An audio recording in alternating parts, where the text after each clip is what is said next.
Hello and welcome to Intelligence Dive, episode 3. My name is Pranav Sisler, and today I'm joined with Shreyas Nandanavanam. Would you like to say a little bit about yourself, Shreyas? Um, Hi guys, I'm Shreyas. I'm currently a student in Reading School studying maths, economics, and biology, um, and would like to study PP at university level. I studied at RGS High Wycombe from year 7 to 11, so that's how I knew Pranav, as he was a close mate.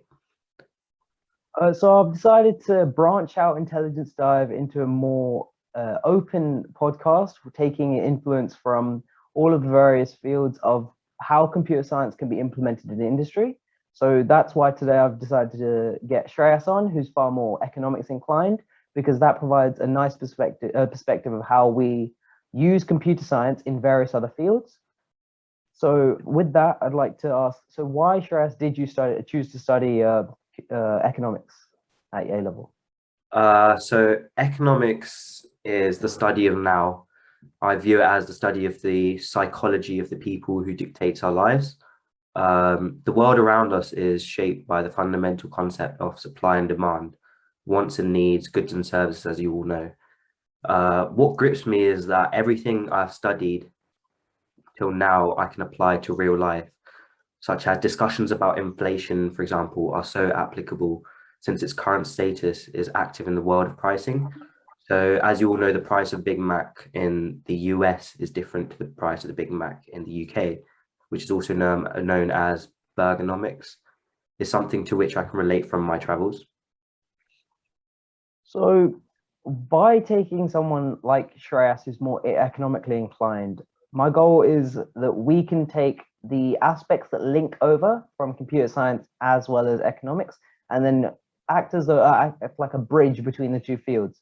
So with that, one of the big things that many viewers and many people in general seem very alien from is cryptocurrencies. So Shreyas, what do you believe are cryptocurrencies? So, people who are new to crypto or don't know at all, cryptocurrency is a virtual currency secured by cryptography, which makes it nearly impossible to counterfeit or double spend. To put it into simpler terms, it's a digital form of money which can be used to purchase items electronically. So it's like you can transfer your traditional money, such as the US dollar or Great British Sterling, into crypto and spend it electronically. So for people who are quite new to this, I'll be using a few terms that you might not be aware of. So cryptography is the study of secure communications that allow only the sender and intended recipient of a message to view its contents. Data is often encrypted using a secret key, and then both the encoded message and secret key are sent to the recipient for decryption, which Prana will speak about further ahead. Um, so yeah, Prana, do you want to expand on that? So whilst I was completing a work experience program at Goldman Sachs, I learned the reasons as to why there's such heavy encryption used in the company that takes care of such important assets such as money and the encryption software that is used. So some of the things would be, so some of my tasks were to produce a research paper documenting all of the various methods of encryption that a company like Goldman Sachs use in order to prevent their data from being hacked and viewed by people who it shouldn't be or viewed by. So one of the fields in which they've decided to do this is by heavily making all of the data that is sent in and out of the bank is heavily encrypted by firewalls and other such hardware that prevents those who are not allowed to gain access to this data from getting access. And this includes randomizing the characters using keys, and these keys sometimes even increase the character count. And these things are use almost military grade encryption in order to provide the users of services such as Goldman Sachs with more security. And of course, because we're entering a world with more and more emphasis on using your phone to do transactions and using technology instead of, say, writing checks and other such older methods, these understanding why we do something like this is extremely important when going into the field, or maybe even using, say, electronic banking on your phone, because it's always important to get a feel for the landscape of how important your money and how it's being managed is. So with that, why do you believe that someone would think about putting money into crypto? Because of how risky and how people can just influence it, say like celebrities and other people, like Elon Musk recently, he's going into controversy over changing, heavily fluctuating the Bitcoin price by claiming that Tesla will no longer accept it as a form of currency. So Elon Musk is a very influential person of our generation. He's an entrepreneur and a business magnate. As you all know, he's the founder, CEO, and chief engineer at SpaceX, CEO of Tesla, and founder of the Boring Company. He's one of the richest people in the world right now, with his net worth estimating around 200 billion USD. So people are new to this. Around early this year, Elon Musk tweeted hashtag Bitcoin, and this caused a speculation that he had bought more Bitcoin, which is a type of crypto. After many people following this tweet, they bought crypto, Bitcoin, and the value jumped more than 20%. This again happened, something quite similar happened again, where Elon Musk tweeted about his new Tesla Model S car would allow passengers to play the new Cyberpunk 2077 game, which caused a rise in the value of stocks for CD Projekt, which makes the video games. But I just believe that Elon Musk wields a kind of soft power over the soft market, or the stock market, affecting the market temporarily. Musk's power comes not only from the number of followers he has, but because of his company and stature. And just Musk's statements are not seen as coming from a place of advice. This is because Musk often invests or has a stake in what he's talking about. So, yeah. One of the big things that I saw whilst reading on the news about Elon Musk and his influence on the stock market is Dogecoin, which is pretty much like a meme coin that was created by, I'm not sure who it was created by, but it was made like sort of to mock the idea of cryptocurrency. And through doing this, like Elon Musk himself promoted this coin as a joke, and in doing so, he's created so many. He's driven the price up of Dogecoin, and then made it almost like a joke to buy it. And in doing so, he's made so many people want to buy it, and hence the market value went up. So the way in which people can like make millions from just sitting at home and observing the trends on their laptop or phone is something that our viewers are like would really be interested in, because this is something that seems very alien to us, and it feels like we need like 10 people advising us on various different investments and all of this, whereas so many people have just got instantly rich by just observing trends and doing this at home. So what do you believe is the future for cryptocurrencies? Cryptocurrency is still a very new concept, even though it is a global phenomenon. It's still being learned about and is still evolving.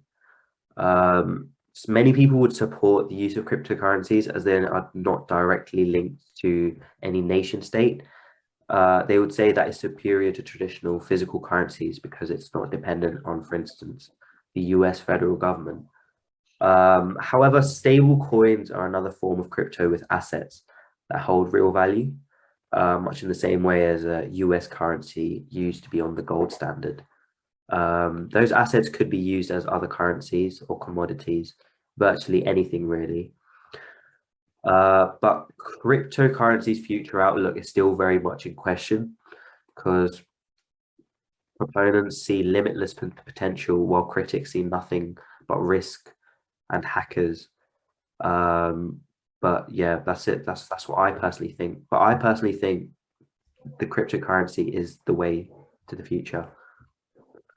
So one of the big scams recently in cryptocurrency has been BitConnect, which I don't know if it was that recent, but the idea was there was a man named Carlos Mathos, and he created a cryptocurrency that so many people invested in, and he performed what I believe is called a pump and dump scheme, where he rose up the price of this stock and made it almost very, very valuable. and then he sold off everything, whilst everyone else kept on. And then after the value depreciated, he lost his investors so much money. So with all of this considered, it's extremely risky for someone getting into crypto. Another big thing about the way in which we view crypto is through wallet apps that are used in order to hold people's cryptocurrencies. So the idea of a wallet, or like a crypto wallet, is that you store all of your cryptocurrency in one platform so that you can access it and give it to other people or convert it into other types of currency whenever you want. And these the encryption software is extremely important on this front again, because once again, it's like your assets and it's your money. And these are things that are invaluable, especially when you're dealing with millions of people's data. Something like this is what app designers are heavily focusing on encrypting. And this is something that I've read about in the Code book by Simon Singh, where he talks about towards the latter half of the book, where the scope for improvement of code and improvement of ciphers to prevent all of the data being manipulated and used in a way that is negative to stakeholders. The encryption algorithms have been made in such a way where it will take millions of years for someone to crack a code. And this amplified with other encryption software heavily used in VPN or privatized servers. These provide a strong basis by which crypto and all of the other crypto wallets that profit off of this is how they communicate and transfer data efficiently with as well as safely. So with that considered, one of the big things that many people are daunted by when they first hear about economics, your field, Shreyas, is the stock market. And the stock market, of course, seems extremely scary when you see it on TV, or you see just random percentages of certain companies and all of these trading options. All these things go up and down. So would you like to explain what the stock market is for our viewers, Shreyas? The term stock market is quite simple. It often refers to one of the major stock market indexes, such as the Dow Jones Industrial Average or the Standard & Poor 500. The stock market is made up of exchanges like the New York Stock Exchange and NASDAQ, and stocks are listed on a specific exchange which brings buyers and sellers together and acts as a market for the shares of those stocks. The exchange tracks the supply and demand and directly related the price of each stock. So when you actually purchase a public company's stock, you're purchasing a small piece of that company. Because it's hard to track every single company, the Dow and Standard & Poor 500 indexes include a section of the stock market, and their performance is viewed as a representative of the entire market. And yeah, you usually buy stocks online through the stock market, which anyone can access with a brokerage account, robo-advisor, or employee retirement plan. With that all said, do you have any advice for economic students or people hoping to study economics in the future? Copy the notes down word to word. Use the exam board textbook because that's quite useful. And I would recommend watching EconomicsPlusDal because he's a very useful YouTuber who can help you with economics with any exam board, and he has helped me achieve an A* in economics. So yeah, that's it. So all the best for people who want to study economics. Thank you for coming on the show, Shreyas, and we look forward to hearing more from you soon. Thank you.